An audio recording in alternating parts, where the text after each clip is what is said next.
Kasus positif yang kita dapatkan adalah 9.096 orang.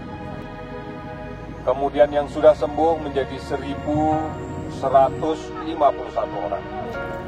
Sementara yang meninggal ada 765 orang. Pemirsa, persebaran virus corona di tanah air sudah terjadi di 30 orang warga Kabupaten Jember, Jawa Timur yang positif terjangkit COVID-19 memiliki riwayat perjalanan yang positif terinfeksi virus corona disebut telah melakukan kontak dengan warga negara Jepang, dan warga Jepang ini kini tengah menjalani proses seorang wanita berusia 50 tahun menjadi pasien pertama positif COVID-19 di Nusa Tenggara Barat. Pasien tersebut sebelumnya melakukan perjalanan. Anggota DPRD Kabupaten Lombok Barat meninggal dunia di RSUD Provinsi Nusa Tenggara Barat atau NTB pada Rabu 8 April 2020. Ia meninggal dunia dalam status pasien dalam pengawasan atau PDP COVID-19.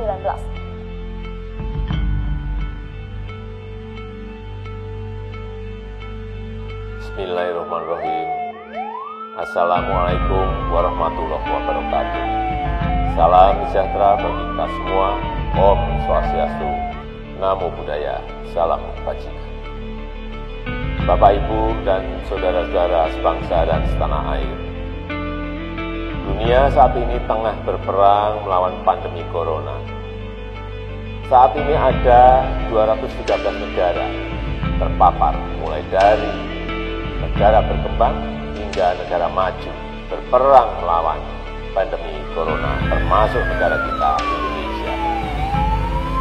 Saat ini obat ampuh untuk melawan virus corona belum ada. Tapi penyebaran corona dapat dicegah dengan kedisiplinan yang kuat dari kita sendiri. Ya, disiplin diri. Mulai dari disiplin menggunakan masker, disiplin menjaga jarak, disiplin hindari kerumunan, dan ini harus dilakukan secara bersama-sama dan terus-menerus, tidak boleh terputus. Seperti yang sering saya sampaikan, bekerja dari rumah, belajar dari rumah, dan beribadah di rumah. Namun, saya juga melihat adanya kepedulian warga yang tumbuh di tengah kesulitan ini. Tidak saja peduli dengan bagaimana mengatasi pandemi corona ini, namun juga kepedulian agar roda ekonomi masyarakat tetap bergerak dan berputar, serta adanya berbagai uluran tangan untuk bantuan kemanusiaan. Cerita seorang warga yang bergejala COVID di dalam suatu lingkungan dan tetangganya saling membantu dan tidak mengucilkannya adalah contoh yang harus ditiru. Oleh karenanya, kegotong royongan harus terus kita gaungkan. Kepedulian warga juga terjadi di bidang ekonomi. Banyak yang membantu tetangganya dengan membeli produk yang dijualnya. Gerakan-gerakan saling bantu tersebut harus diangkat, dimunculkan ke permukaan, bukan untuk disombongkan, tapi untuk menjaga harapan, dijadikan sebagai inspirasi dan akan bermanfaat jika dapat ditiru ulang oleh yang lain secara masif.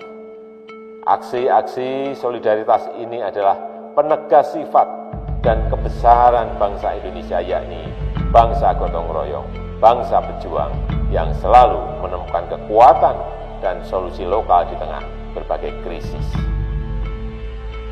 Kita tunjukkan bahwa dalam kondisi di rumah saja kita tidak menjadi semakin individualis, tapi justru kita semakin peduli satu sama lain.